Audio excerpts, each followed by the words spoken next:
ልጇን ጂኒየስ ያደረገች ምርጧ እናት።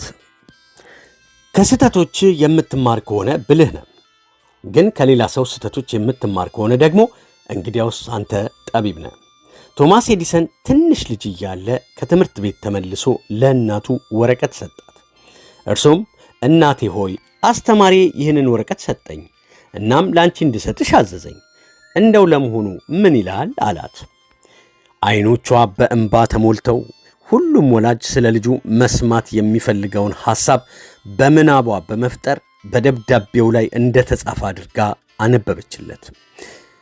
ልጅሽ ብልጥ ምሁር ነው። ይህ ትምህርት ቤት ለእርሱ ትክክለኛ ቦታ አይደለም። እናም እርሱን ለማሰልጠን ብቃት ያላቸው አስተማሪዎች የሉንም።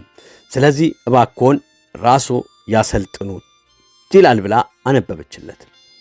ኤዲሰን ወደ ትምህርት ቤት ሄደው ለ3 ወራት ብቻ ነበር። ትንሹ ኤዲሰን ብዙ ነገሮችን ሲመረምር የፊዚክስና የሂሳብ ፍላጎት በውስጡ አድጎ ነበር። የኤዲሰን እናት ከሞተች ከብዙ ዓመታት በኋላ ቶማስ ኤዲሰን ከ100 ክፍለ ዘመን ታላላቅ የፈጠራ ሰዎች ውስጥ አንዱ ሆነ። አንድ ቀን የዕቃ ማስቀመጫ ሳጥኑን ሲከፍት ደብዳቤ አገኘ።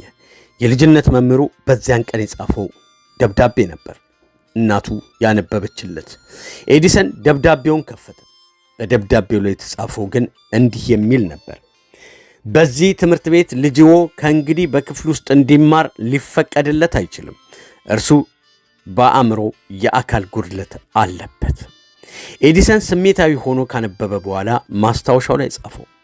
ቶማስ ኤዲሰን በትምህርቱ ደካማ የነበረ ልጅ ቢሆንም እናቱ ግን ወደ 100 ዓመቱ ዘውግ ትለውጠው ነበር።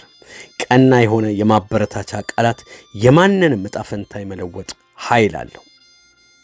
ምንጭ ኢትዮጵያዊነት የፌስቡክ ገጽ